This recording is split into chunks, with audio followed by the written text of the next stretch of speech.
What's up mga mo? Finally, natapos na yung ating project. Meron naman tayong release ito. Pasensya na na ulan dito talaga sa shop. So ngayon, isa-isahin ko na ngayon yung mga pinagkakabit natin dito. So, unahin natin yung mga nasa harapan. Bumper, siyempre fabricated with point of road.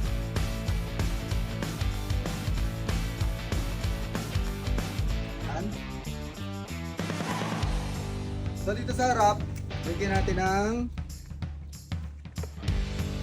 spotlight by Wings Point of Road. Pasensya na kayo, medyo madilim dito sa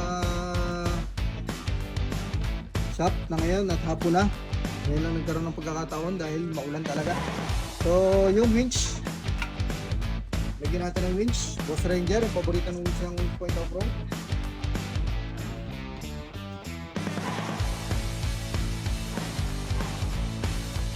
So testingin natin yung winch.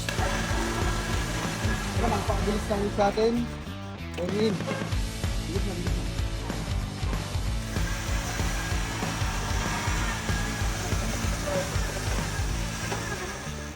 Alright, tapos tayo dito sa winch. So, sa ilalim, makita mo, top dog, straight to straight. Yan. Winch ang ginamit natin. Medyo maputik na kasi syempre bago natin final yan, final release yan, tinetesting na ho natin yan sa trail, no? Tapos dito yan, hyperflow, okay.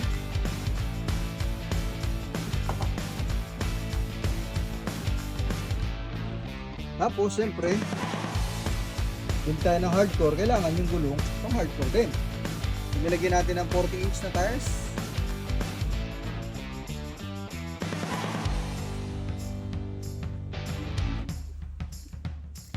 Locker, saka regear, saka ABM na hub lock.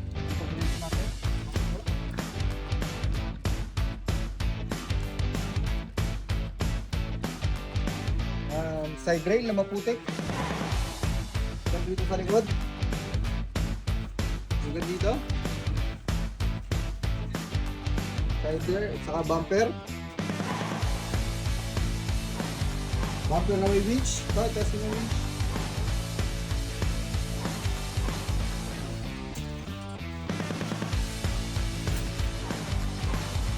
Testing yung winch.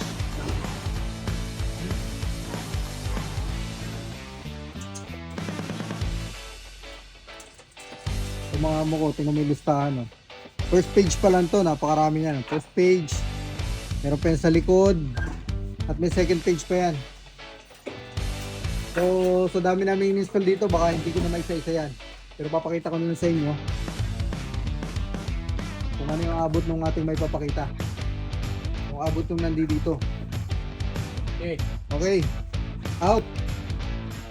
Ay, winch.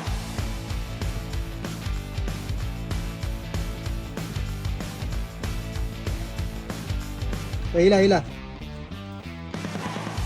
Out. Uy.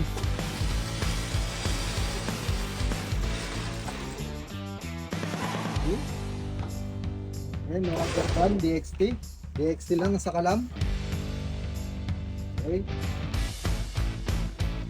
So bako naman tayo sa dito sa taas. Tayo pabuhay ng street light ng 270. Street light 270. So long 270 na freestanding po pala ito, makuha freestanding. So ibig sabihin ng freestanding mo, wala siyang tukod-tukod dito. Pero kahit na wala siyang tukod-tukod, napakatibay niya, mo ko. Napakatibay sa hangin yan. May ulan pa, oh. Napakatibay. Tapos ano pa? Dito sa gilid na to, yan, naglagay din tayo ng mga ganyan, tawag dyan, work light.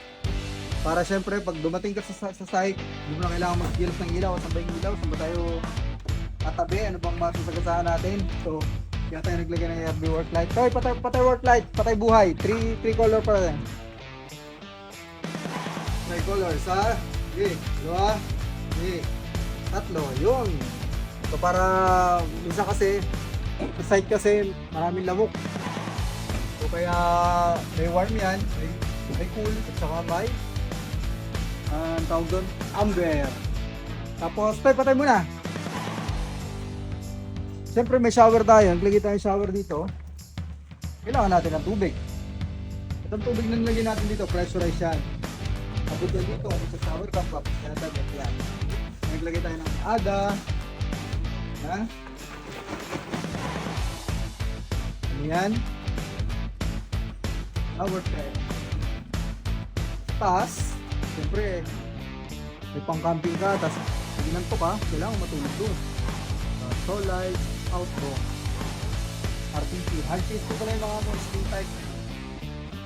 At bago naman siyempre, bago mapalagay yan, hindi naman mapalagay yan kung di tayo nagpabricate ng GoPro.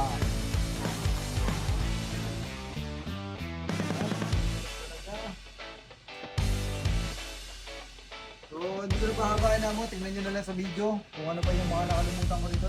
Malakas na ako na. Bye buhay!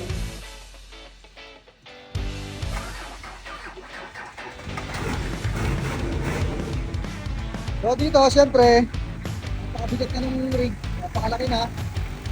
Ang sabi tayo ng puro dito, no?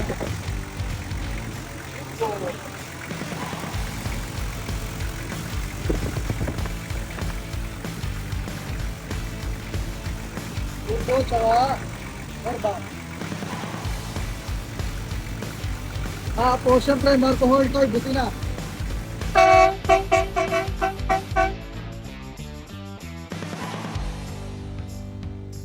Tapos, siyempre, ito. Tawag dyan.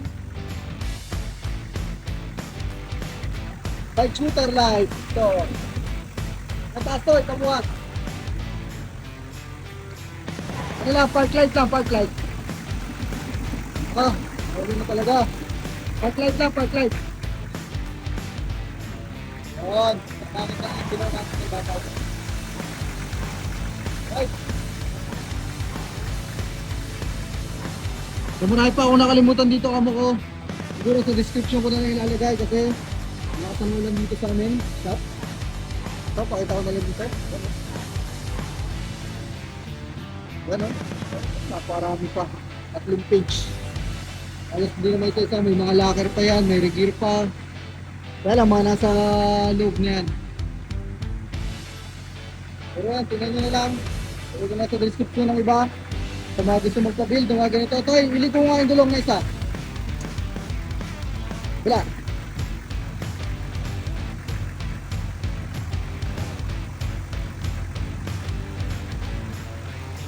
Sa interior nga pala, pakita ko na.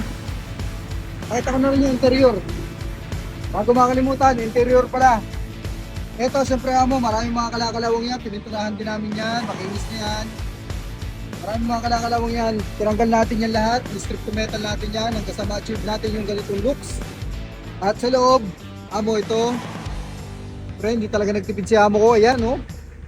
Recaro, original Recaro seat. Leather. Tapos, interior niyan. Babaw. Yan. Napapress yung interior.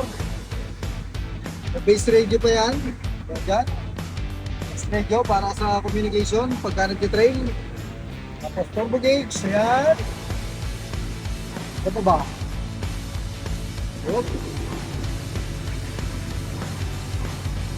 Ayan. Oh, ito mo ko may cooler, mayroon pa yung mga refrigerator sa likod. Lalagyan pa natin ng mga fridge yan dito. Sa loob, at saka power station. So, ngayon kukunin lang ni Amo para siyempre ma-testing. Then yung mga other accessories or other equipment, camping equipment, to follow na lang.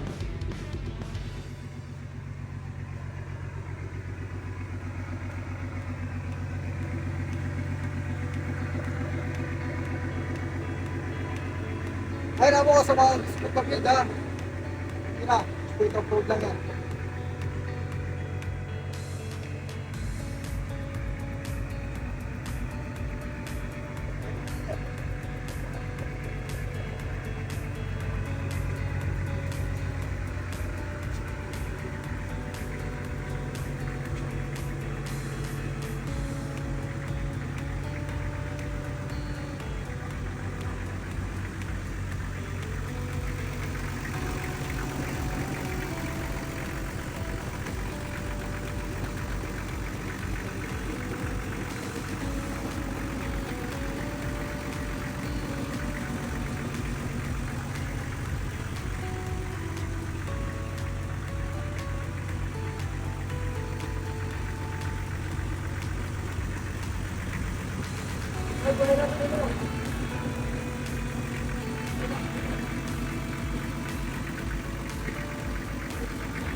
Light! Light!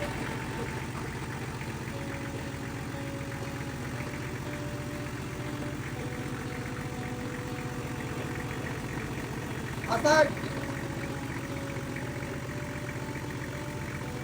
Alright. Good to go.